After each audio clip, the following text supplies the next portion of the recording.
और ख़ास बात ये है कि बहुत अहम मौज़ूआत में हमारी हमेशा कोशिश ये रही है कि कुछ ऐसे मौज़ूआत पे बात की जाए जिन पे ऐसा क्यों होता है। हमारी ये हमेशा से कोशिश रही है, हमारी ये काविश है और हमेशा हम इस पे काम करते रहेंगे। अपने प्रोग्राम में ऐसे मेहमानों को हम बुलाते रहेंगे कि जिनके ज़रिए से आप तक हम वो तमाम तर बातें पहुँचा सकें, आप तमाम के वो सवाल जो क्वेश्चंस होती हैं। लेकिन हमारे प्रोग्राम में हमारी कोशिश ये रही है कि हम अपने सुनने वालों के लिए वो तमाम तर सवालों को बहुत आसान करके पहुंचा सकें। और कुछ ऐसे अहम मौज़ूआत होते हैं। आज का जो हमारा मौजू है वो ये है कि किताबों से दूरी क्यों होती जा रही है, किताबें पढ़ना क्यों ज़रूरी है और किताबों से दोस्ती अब क्यों नहीं रही।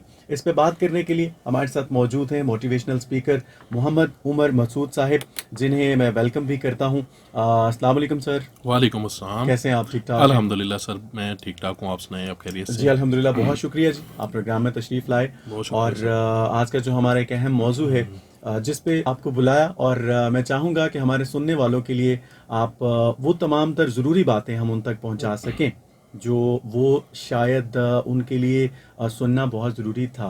बिल्कुल सर। हम कान नहीं धरते ऐसी बातों पे। आप क्या कहते हैं, किताबों से हमारी दोस्ती क्यों नहीं रही? सर, आज के इस दौर में सोशल मीडिया का दौर है, इंटरनेट का दौर है। बहुत ज़्यादा लोगों का रुझान जो है, हमारी नई नस्ल का रुझान जो है, अब बदल चुका है। जी। लोग कहते हैं कि अब हम सोशल मीडिया पे टाइम स्पेंड करते हैं। हम आजकल एक कैफ़ेज़ का ट्रेंड चला हुआ है। लोग सारी रात बैठ के वहाँ अपने दोस्तों के साथ गपशप करते हैं, लूडो खेलते हैं, चाय ऐसे। पीते हैं। तो आज के दौर में लोग ये सोचते हैं, यार इतनी मसरूफ़ ज़िंदगी है, किताबें क्यों पढ़ें हम? इसके लिए हमारे पास टाइम ही नहीं है। तो आजकल के दौर में लोगों की प्रायोरिटी जो है वो सोशल मीडिया पे शिफ्ट हो चुकी है।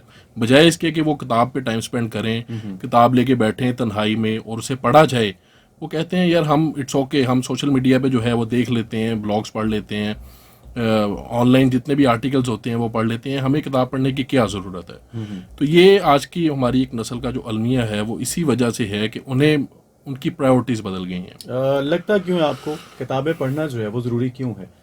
इसकी क्या आखिर ऐसी ख़ास वजह है कि हम किताबों के साथ हमारी दोस्ती जो है वो उसी तरह कायम रहनी चाहिए? सर, एज आ मुस्लिम हमारा किताबों से एक बहुत पुराना रिश्ता है। बेशक। तो जितना इंसान का इस ज़मीन से रिश्ता है, उतना ही पुराना इंसान का किताबों से भी रिश्ता है। मेरा ये बिलीफ है कि इंसान को किताबें पढ़नी इसलिए भी ज़रूरी हैं कि उसका अपने रब से तल्लुक़ एक जुड़ जाता है। जी। ठीक है ना। हमारी नबी रहमत सल्लल्लाहु अलैहि वसल्लम हमारे लिए सबसे ज़्यादा रोल मॉडल हैं, उस्ताद हैं। बेशक। ज़िंदगी के हर पहलू में उन्होंने हमें एक सबक दिया है, बेशक। एक लेसन दिया है।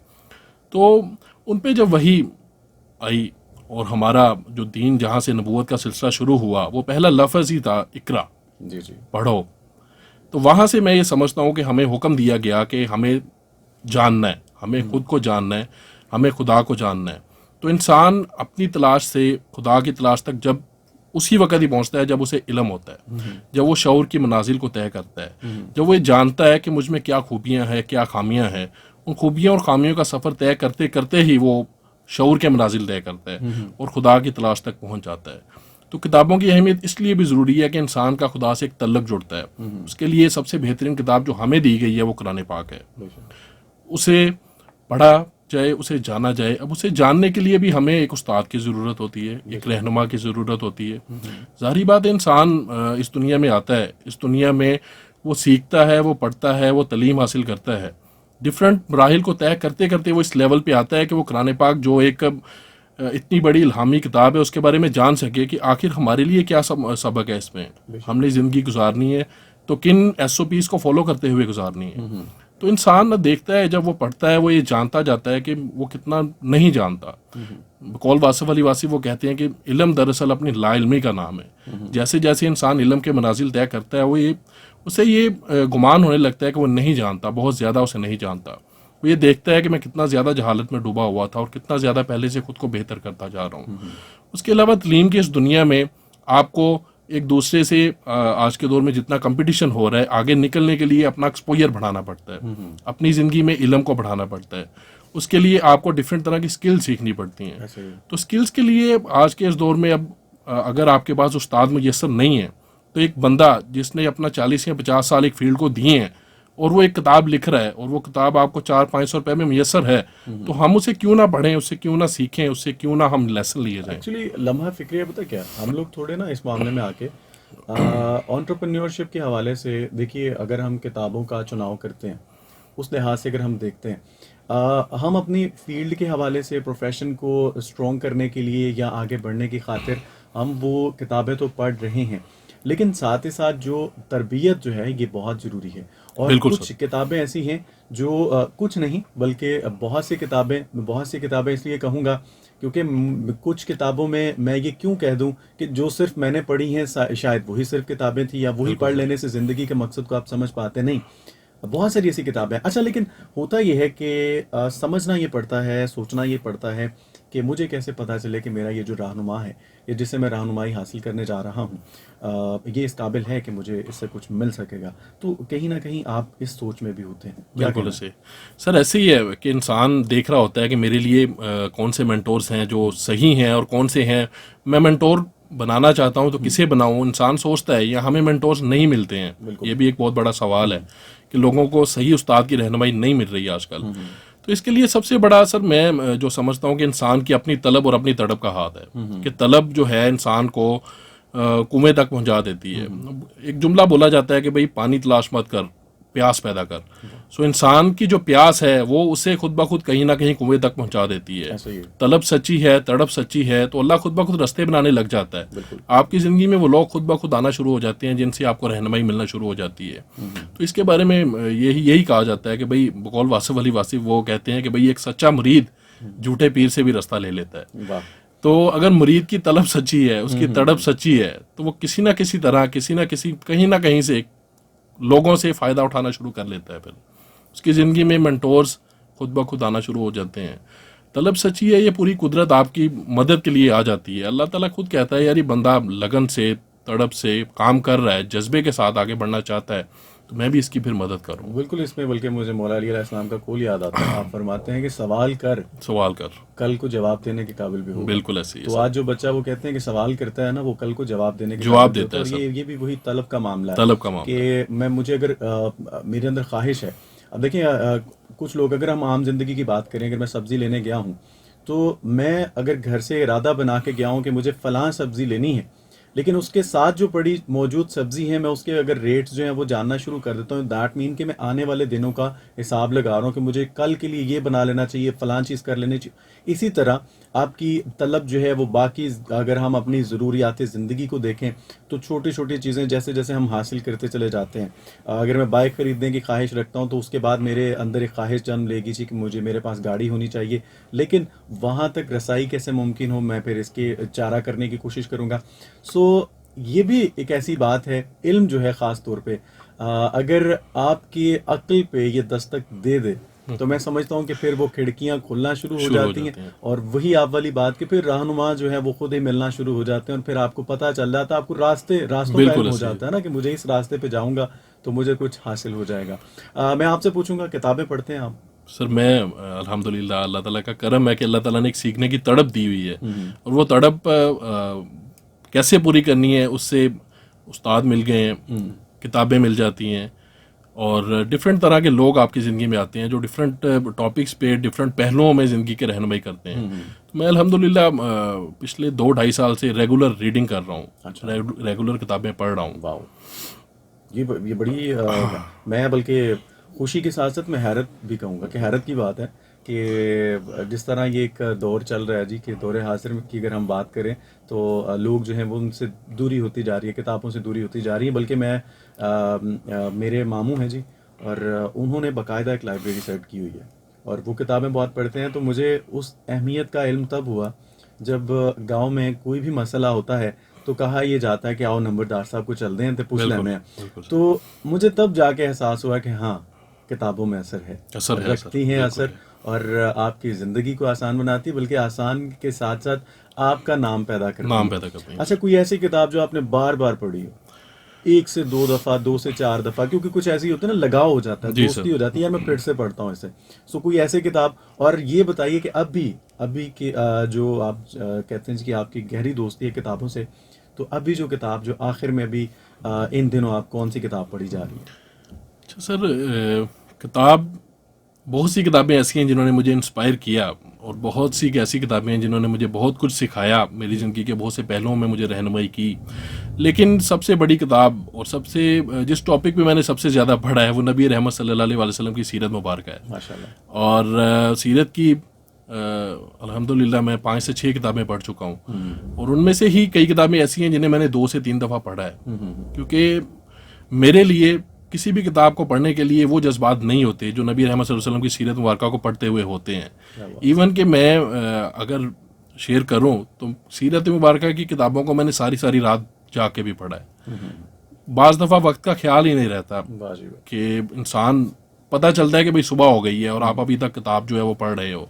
क्योंकि एक सिलसिला, एक जिसे कहते हैं एक रिश्ता जुड़ना, एक रिश्ता इस्तवार होना, एक लिंक डेवलप हो जाना, तो वहाँ जाके जो इंसान पढ़ता है ना, डूब के सरशार हो के, तो बेसिकली वही इंसान को सबसे ज़्यादा चीज़ जो है वो सिखाती भी है, इखलाकी पहलुओं पे, हर चीज़ पे। लेकिन ये मुश्किल होता है क्योंकि ये एक ऐसा लम्हा होता है जब आपको अपनी ज़ात से बाहर निकलना होता है। बिल्कुल सर। ठीक है, ये तब जाके कुछ आप अख्ज़ करना शुरू करते हैं। अगर आप ये कहें ना कि मैं हूँ, मैं हूँ, मैं हूँ, क्योंकि जो मैं का प्रचार करने वाले जो लोग हैं ना, वो कहीं के नहीं रहते और उन्हें ये लगता है कि मुझे ज़रूरत नहीं है, मुझे ना किताबों की ज़रूरत है, ना मुझे रहनुमाओं की ज़रूरत है, ना मुझे किसी से पूछने की ज़रूरत है, किसी से जानने की ज़रूरत नहीं है, मेरे पास जो है वो बहुत कुछ है। बिल्कुल सर। सो तरबियत आपको पता देती है, बल्कि एक मौसूफ जो है वो बड़ा सूटेड बूटेड होके एक महफिल में तशरीफ़ लाते हैं, तो वहाँ मौजूद जो सरबराह थे उन्होंने कहा जी कि जनाब कुछ बोलिए, कुछ बात कीजिए ताकि आपके इखलाक को भी हम जान सकें। बिल्कुल सर। तो ये जी हज़रत अली रज़ियल्लाहु अन्हु का बहुत मशहूर जुमला है,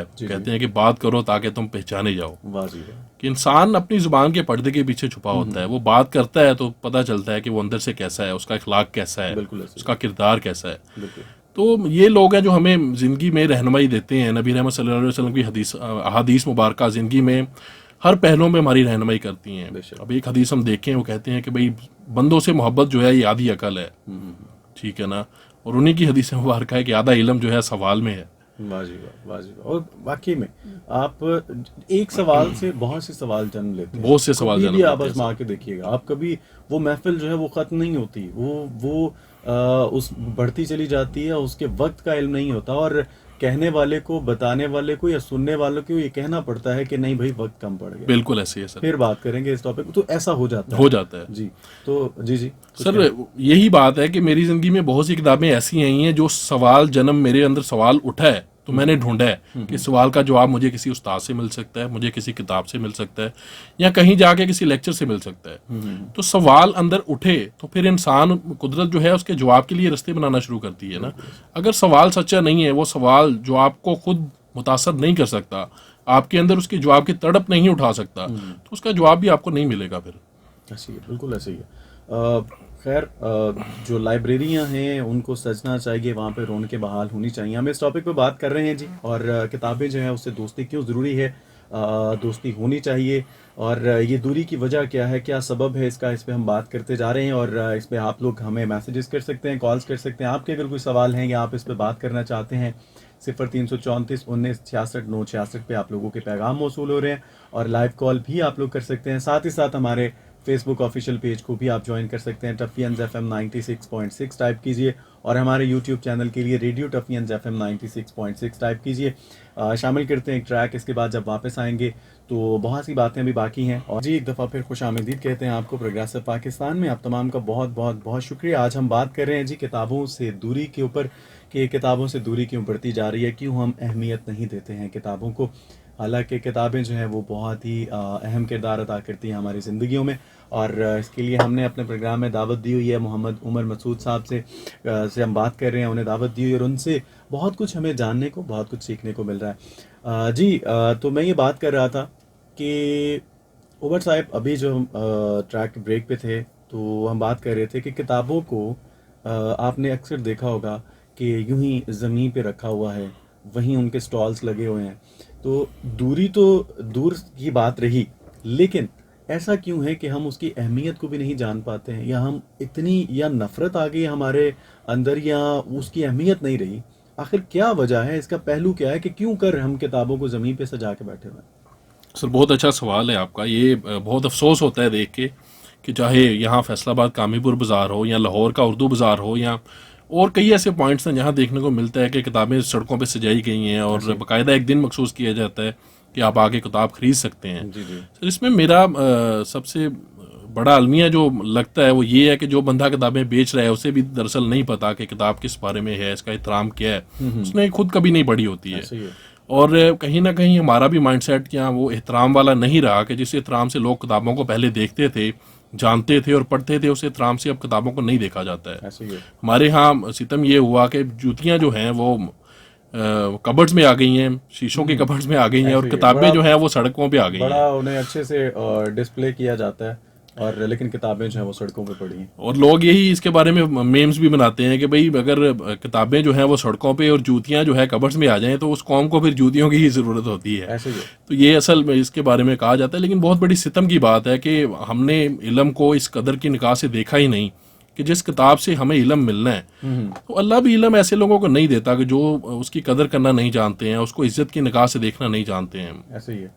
तो ये एक्चुअली होता यूं जा रहा है, वो जो लोग जो इसकी अहमियत को नहीं समझते हैं, आप अगर उनके बैकग्राउंड को देख लें या उनके मुस्तकबिल के उनसे कुछ बैठ के उनसे पूछिए जी आपने क्या मंसूबा बंदी कर रखी है, आपके आने वाले दिनों में आप क्या चाहते हैं, या क्या आप आपने ऐसा क्या अख्ज़ किया है, या क्या ख़ास करने का इरादा रखते हैं, तो उनके इरादे जब आप सुनेंगे ना तो आपको हंसी आएगी। तो ये बिल्कुल वही लोग हैं जिनकी किताबों से दूरी है। दूरी है। बल्कि किताब को आप प्यार की नज़र से देखें, किताब को आप अलमारियों में सजाएं, जिस तरह एक बाकायदा अलमारियां बनाई जाती थी, बिल्कुल वो सर। अब हमें कम नज़र आता है। बहुत कम नजर वो आता है। पहले जब भी कोई घर का नक्शा बनाया जा रहा होता था, उसमें सबसे पहले ये चीज़ सामने रखी जाती थी कि हमारे ये घर में ये फलां जगह पे एक अलमारी होगी जिसे जनाब हम सिर्फ किताबों के लिए मखसूस करेंगे।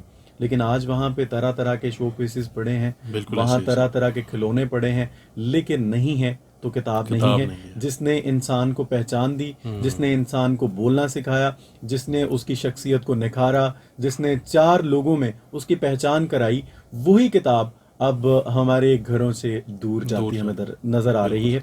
अच्छा, एक नावल है पीरे कामिल, शायद आपने भी पढ़ा, बिल्कुल। शायद नहीं बल्कि यकीनन पढ़ा हो, और हर इंसान ने उसको नावल को मेरा ख्याल है पढ़ा है, जिसे किताब की शक्ल देते हुए हर इंसान, बात हम ये कर रहे थे कि उसी तरह के बहुत सारे नावल्स हैं, उसी तरह की बहुत सारी ऐसी किताबों में चीज़ें हैं जिससे हमें बहुत सारे पैगाम मिल सकते हैं, जिससे हमें बहुत सारी चीज़ें मिल सकती हैं।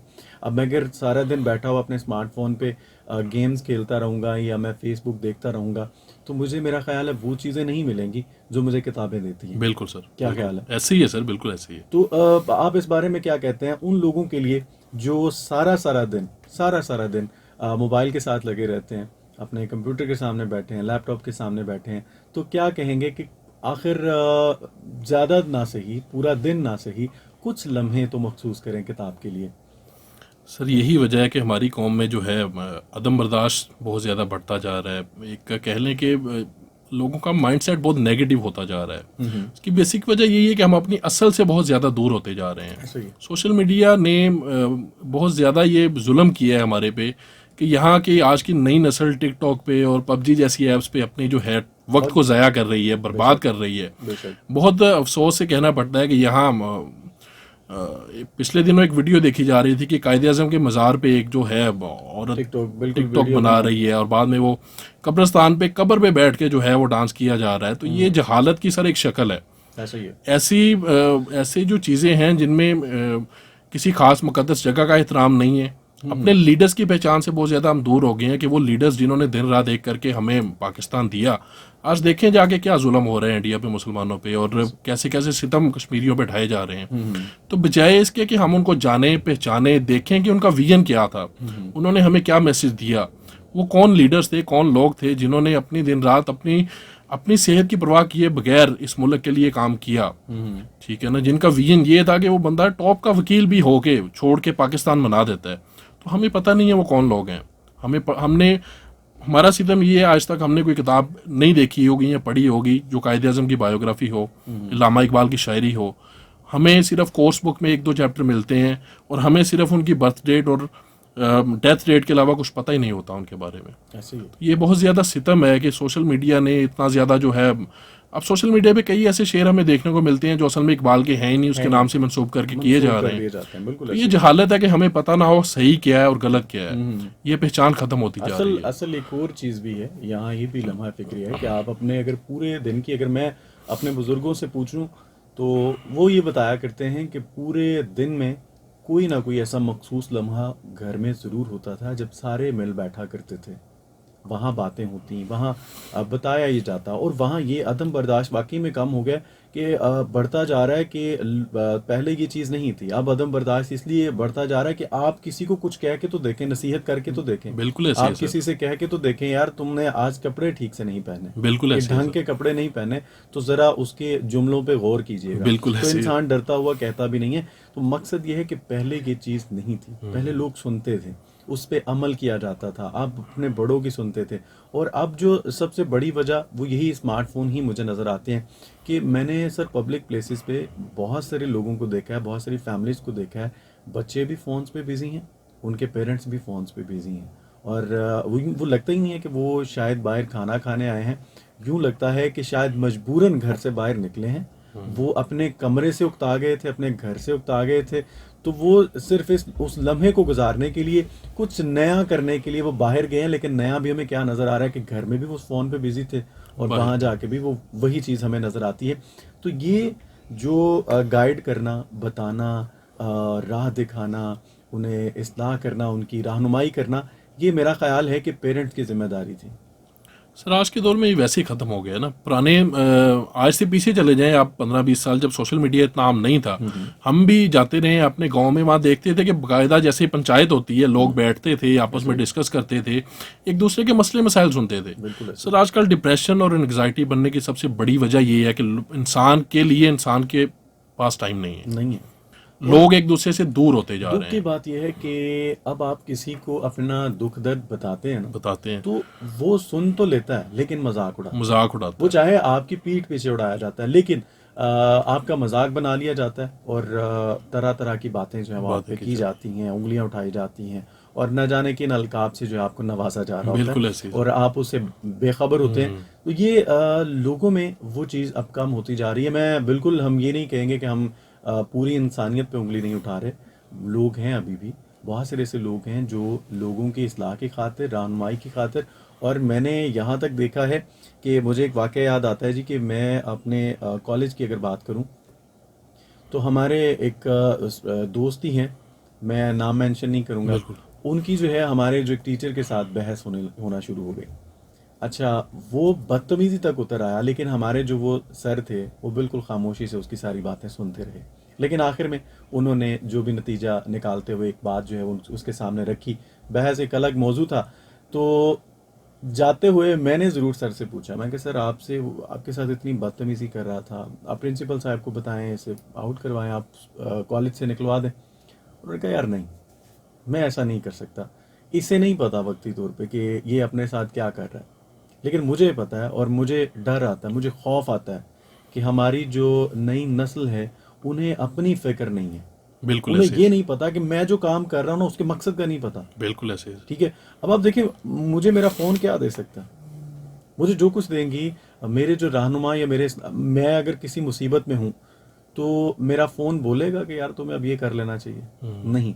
अगर वो जिनके पास ज़िंदगियों के तजुर्बात हैं, मैं उनके पास बैठा हूँ, उनकी सोबत में बैठा हूँ, तो मुझे ज़रूर पता होगा कि मुश्किल की उस घड़ी में मुझे क्या करना है, मेरा नेक्स्ट कदम जो है वो क्या होना चाहिए, मुझे नेक्स्ट करना क्या चाहिए। तो ये कम होता जा रहा है किताबों से ही दूरी की वजह से। किताबें जो हैं वो जहाँ पे आप उलझना शुरू होते हैं, वहीं आपको रहनुमाओं की ज़रूरत पड़ती बिल्कुल है। ऐसे ही है सर। ठीक है, और वो आपको आसान करके बहुत कुछ समझा रहे होते हैं। तो रहनुमा जो हैं वो चुनने के लिए आपके अंदर अगर सवाल हैं, वो आप वाली बात, तो आपको ये तलाश करने की ज़रूरत नहीं पड़ती। बिल्कुल ऐसे ही सर। आप खुद ब खुद जो है वो रहनुमाओं तक पहुंच जाते हैं, और ख़ुद ब खुद आपकी ज़िंदगी जो है वो आसान होना शुरू हो जाती है। तो जाते जाते आप क्या मैसेज देंगे? किताबों से दूरी पे ही हम बात कर रहे थे, किताबों से दोस्ती ना रही, दुख होता है, लेकिन आपसे मिलके इस वजह से भी खुशी हुई कि आपकी किताबों से गहरी दोस्ती है। और जिस तरह आप बता रहे थे, बल्कि मैं चाहूँगा हमारे सुनने वालों को भी बताइए कि अब तक आप कितनी किताबें पढ़ चुके, और दिन में कितना वक्त जो है आप अपनी किताबों को देते हैं? बहुत शुक्रिया सर।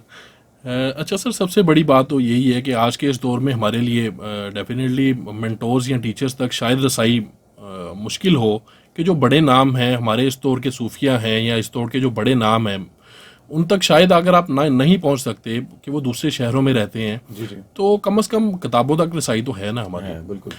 किताब खरीद नहीं सकते तो सर अब तो पीडीएफ में किताबें बहुत अवेलेबल हैं। मेरा ये है कि मैं जो भी किताब पढ़ता हूँ वो खरीद के पढ़ता हूँ, लेकिन बैक एंड पे मेरे मोबाइल में अभी भी 200 प्लस किताबें पड़ी हुई हैं पीडीएफ, जिनको चाहे मैं कहीं वेट कर रहा हूँ बस स्टैंड पे।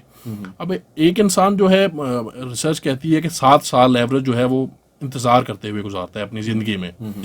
तो अगर वो मुतालिया करे वेट करते हुए तो वो लोगों से ज़्यादा जान सकता है। तो यही वजह है कि लोग किताब नहीं पढ़ते हैं कि भाई टाइम नहीं है, बहाना एक मिल गया है ना उन्हें। उसके अलावा हमें नंबरों और डिग्रियों की रेस में डाल दिया गया है, उसने हमें अपनी असल इल्म से दूर कर दिया गया है। असल इल्म क्या था कि इंसान अपनी शनाख्त करते हुए अपने खालिक तक पहुंच जाए, उस शनाख्त से हम दूर हो गए हुए हैं। तो यही वजह है कि मुतालिया हमारी ज़िंदगी में अब नहीं रहा। एक बहुत चाइनीज़ प्रोवर्ब है, उसका तर्जुमा ये है कि भाई अगर बंदा 4 दिन तक मुतालिया ना करे, 4 रोज़ तक, तो उसकी गुफ्तगू में फीकापन आ जाता है। तो यहाँ लोग आपको देखेंगे एक दूसरे पे उंगलियां उठाते हुए, एक दूसरे पे नेगेटिव कमेंट्स करते हुए, तो ये कहीं ना कहीं उनकी सोहबत का असर होता है। आप जैसे लोगों में बैठना शुरू करेंगे वैसी आपकी आदतें बननी शुरू हो जाएंगी, तो सोहबत का भी कहीं ना कहीं असर होता है। तो मैंने जब बुक्स पढ़नी शुरू की तो मैंने देखा कि मेरे कौन कौन से मेंटोर्स होने चाहिए इसमें। मेरी बुक रीडिंग की हैबिट में सबसे बड़ा हाथ अगर मैं कहूँ तो मेरे उस्ताद कासिम अली शाह साहब का भी है कि उन्होंने मुझे एक ट्रैक दिया। इसके अलावा और कई मेंटोर्स हैं जिन्होंने मेरी रहनुमाई की कि कौन सी किताब। अब सर ये भी बहुत बड़ा सिद्दम है कि हर किताब पढ़ने वाली नहीं है, हमें ये भी देखना है कि हमारे लिए कौन सी किताब पढ़ने वाली है, कौन सी किताब नहीं पढ़ने वाली है। ठीक है ना। तो ज़िंदगी में गाइड करने वाले ऐसे लोग मिले, मेंटोर्स मिले, जिन्होंने बताया कि भाई कैसे पढ़ना है। अब मैंने अल्हम्दुलिल्लाह 2 से 3 कोर्सेज स्पीड रीडिंग पे किए हुए हैं कि तेज़ कैसे पढ़ना है। स्पीड रीडिंग, अब इस पे बात होती है एडवांस कंट्रीज, लोग कहते हैं कि भाई जो स्पीड रीडर्स होते हैं वो 1000 वर्ड्स पर मिनट पढ़ते हैं और एक एवरेज बंदा 250 वर्ड्स पर मिनट पढ़ता होगा। सही। तो इससे बेहतर किया जा सकता है। आज दुनिया ये सोच रही है, जो एडवांस सर जितने भी तरक्की याफ्ता लोग हैं जो कि इस दुनिया में कामयाब हुए हैं, आप देखेंगे कि वो बुक रीडर्स लाजमी होंगे। चाहे वो बड़े नाम आप कोई भी ले लें, वॉरेन बुफे की बुक लिस्ट ले लें, बिल गेट्स की ले लें, स्टीव जॉब्स की ले लें, या अपने पाकिस्तान के जितने भी बड़े हैं, सलीम गोरी साहब की ले लें, कासिम अली शाह साहब की ले लें, जितने भी बड़े नाम होंगे वो लाजमी बुक रीडर्स होंगे, वो रेगुलर बुक रीडर्स होंगे। तो मैंने फिर अपना टारगेट एक सेट किया, एक टारगेट बनाया कि नहीं यार किताबों से रिश्ता बना के रखना है। अपना जो टाइम स्पेसिफिक मैंने कर दिया। मैं ज़्यादा रात के वक्त में पढ़ता हूँ। रात का वक्त जो है मैंने मखसूस किया हुआ है कि घंटा, 1.5 घंटा, 2 घंटा ब्रेक्स लेके, क्योंकि इंसान का दिमाग 45 मिनट्स फोकस कर सकता है। उसके बाद 15 मिनट की ब्रेक ले लो, देन अगेन आप रीडिंग स्टार्ट कर दें। साथ में सर्दियों के दिनों में सर कंबल में बैठ के चाय का कप साथ रख के किताब पढ़ने का जो मज़ा है, आपको किसी बड़े रेस्टोरेंट में खाना खाने से भी नहीं आएगा। ठीक है ना। तो पिछले साल में मेरा जो टारगेट, एक लिस्ट मैंने डिज़ाइन की कि मैंने एंड पे देखा, साल के एंड पे, कि मैंने इस साल कितनी किताबें पढ़ी हैं। तो दैट वाज 45 किताबें थी जो मैंने पिछले साल पढ़ी हैं। क्या बात है। उसमें सीरत मुबारका की किताबें हैं, सहाबा कराम की लाइफ की बुक्स हैं, इसके अलावा और बहुत से इस्लामिक लिटरेचर, लोकल लिटरेचर शामिल है। सर हमारे तो राइटर्स ही ऐसे कमाल के हैं, हम अपने लोकल लिटरेचर को पढ़ना शुरू करें, पढ़ें तो सही। वो अशफाक अहमद हैं, बानो कुसिया हैं, वासिफ अली वासिफ हैं, प्रोफेसर अहमद रफीक अख्तर हैं, मुमताज़ मुफ्ती, ये बहुत बड़े नाम है सर, बहुत बड़े नाम है। बिल्कुल ऐसे। उसके अलावा अगर आप नहीं पढ़ सकते तो चले आप कुछ ना कुछ तो देखें। ठीक है ना, कुछ टाइम तो दें। जिन लोगों ने स्टार्ट करना है और स्टार्ट नहीं कर पाते, उनके लिए यही रिक्वेस्ट है कि भाई रोज का 10 मिनट पढ़ना शुरू कर दें। वो आहिस्ता आहिस्ता दिलचस्पी बढ़ती जाएगी। मैंने सर 10 मिनट से स्टार्ट किया था। जब मैंने पढ़ना शुरू किया और फोकस डेवलप नहीं होता था, 10 मिनट मैंने कहा था कि पढ़ना है। तो अब अल्हम्दुलिल्लाह मेरी जो रूटीन है, मेरा आपका टारगेट जो है 100 पेजेस अ डे है। जबरदस्त। 100 पेजेस मैं जो है एक दिन में पढ़ लेता हूँ। जैसे भी है मैंने टाइम सेट किया हुआ है, यार ये पूरे करने हैं। मतलब अगर आप वो नहीं पढ़ते होंगे तो एक बेचैनी सी रहती है, बेचैनी सी, यार कुछ कमी है सर। जी। मैं बेशक उसे ब्रेक्स में पढूं, लेकिन मैंने उसे खत्म करना है। रात 12 बजे तक मेरे अगर एक दिन के पेजेस नहीं हुए तो मैंने सोना नहीं है उस वक्त तक। तो एक टारगेट है जिसे बंदे ने टॉप प्रायोरिटी पे बना लिया है, तो उस पर स्टिक रहे फिर। तो अब बंदे ने ये देखना है कि मैंने कौन सी किताब पढ़नी है, कौन सी नहीं पढ़नी, अपनी फील्ड्स के हिसाब से किताबें पढ़े। आईटी की फील्ड में है तो देखिए आईटी की फील्ड में टॉप कौन से राइटर्स हैं, चाहे वो लोकल हैं चाहे वो फॉरेन है। अब हम लोगों ने एक ये भी माइंडसेट बना लिया है यार, हम क्यों पढ़ें उन लोगों को, फॉरेन राइटर्स को, कि हमारा अपना हम तो मुसलमान हैं, हमारे लिए सिर्फ कुरान पाक काफ़ी है। तो नो डाउट कुरान पाक ज़िंदगी की हर पहलुओं में रहनुमाई करता है, लेकिन हम ये भी तो देखें बिजनेस, हम ग्रेजुएट्स में जाते हैं, ग्रेजुएट्स में फिजिक्स केमिस्ट्री बायो कितने लोकल राइटर्स ने लिखी है। ऐसे तो आईटी की फील्ड में जाते हैं, आईटी की फील्ड में कितने लोकल राइटर्स हैं जिन्होंने बुक्स लिखी हैं। तो हमें तो ये हुक्म दिया गया कि इल्म जो है मोमिन की गुमशुदा मिरास है, जहाँ से मिले ले लेना चाहिए। ऐसे ही तो हमारा माइंडसेट कैसे फिर इतना जो है वो फिक्स हो गया कि हमने सिर्फ अपने राइटर्स को ही पढ़ना है, सिर्फ मुसलमानों को ही पढ़ना है। तो ये वो तो इल्म हासिल करो खा तुम्हें चीन जाना पड़े, चीन जाना यानी पड़े। चीन दूर दराज मकाम तक जाना बिल्कुल पड़े, ऐसे ही है सर, या फिर यहाँ तक कह दिया गया कि इल्म का हसूल हर मर्द और औरत पर फर्ज है। फर्ज है, ठीक है, तो इसे फर्ज समझा जाए, फर्ज तो समझा जाए, हम जरूरी हासिल कर पाएंगे, इसके मकसद को समझ मकसद पाएंगे। को समझ पाएंगे सर। बहुत अच्छा लगा जी आपसे बात करके। और बहुत बल्कि शुक्रिया मैं जाते जाते एक जरूर मैं बात कहूंगा कि पीडीएफ में ठीक है आप पढ़िए, लेकिन मुझे मेरी ये ख्वाहिश है कि मैं दोबारा से वो चीज़ें देखूं, कि दोबारा से वही वक्त देखूं कि जब हर इंसान जो है वो अपनी लाइफ में से मसरूफियत नो डाउट बढ़ गई है, लेकिन फिर भी वो मखसूस लम्हों में उसके हाथ में मैं किताब ही देखूं। कि मोबाइल में अगर आप पढ़ रहे हैं या अदर कोई भी किसी भी सोर्स से अगर आप पढ़ रहे हैं ना, तो आपको ये भी पता है कि उसके अंदर और भी बहुत कुछ है। बिल्कुल ठीक ऐसे है, तो पीडीएफ से होते हुए आप फेसबुक की तरफ निकल जाएं, आप अदर चीज़ों की तरफ निकल जाएं, लेकिन किताब जो है वो आपको बाउंड कर लेती है बाउंड अपने कर लेते साथ। जो एक वो उसका एक रिश्ता कायम होता है ना, वो आपको महसूस होता रहता है। तब आपको पता है कि मुझे और कुछ नहीं करना, बिल्कुल ऐसे ही मुझे है इधर सर, उधर नहीं जाना, मुझे इसी को पढ़ना है बिल्कुल ऐसे और ही है मुझे हासिल करना है। सो आप अपनी फील्ड के हवाले से पढ़िए, प्रोफेशन को देखते हुए अपने आप को, बजाय इसके कि दूसरों से ही आप पूछते रहें। मज़ा तो तब है कि आपने पढ़ा हुआ है लेकिन उसमें से कुछ सवाल पूछे जाए, ये नहीं कि आप सवाल जो है आपका ज़ीरो से ही आगाज़ कर रहे हैं और जो जिससे आप पूछ रहे हैं उसे भी आपके साथ उस गुफ्तगू में उतनी दिलचस्पी का वो इजहार ना कर पा रहा हो।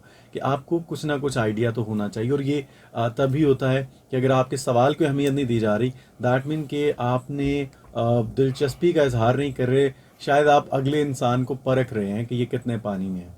तो हमारी ये सोच नहीं होनी चाहिए। नहीं होनी चाहिए। हमें जो है वो अक्स करने की जो अगर हमारे अंदर वो दिलचस्पी है या हम उस ख्वाहिश का इजहार करते हैं तो वो नज़र आती है और वो नज़र आती रहेगी। बहुत बहुत शुक्रिया जी उमर बहुत मसूद शुक्रिया साहब, सर। बहुत अच्छा लगा आपसे बात करके। और किताबों से दोस्ती जो है वो यूं ही रहनी चाहिए। किताबों से दूरी जब हो जाती है, बढ़ जाती है, तो आप कहीं के नहीं रहते, आप भटक जाते हैं, एक ऐसी राह निकल जाते हैं जिसमें वापस आना बहुत मुश्किल हो जाता है। सो कोशिश ये कीजिएगा कि अपनी किताबों से दोस्ती को फिर से उसी तरह बहाल कीजिए, किताबों के साथ दोस्ती जो है वो कायम कीजिए। किताब से बड़ा दोस्त नहीं है, ये एक ऐसा दोस्त है जो खामोशी से आपको बहुत सारी बातें सिखा जाता है। एक ऐसा दोस्त है जो आपको बेहतर रहनुमाई और आपके रास्तों को, आपकी मंजिलों के रास्तों को आसान करके आपके सामने पेश करता है।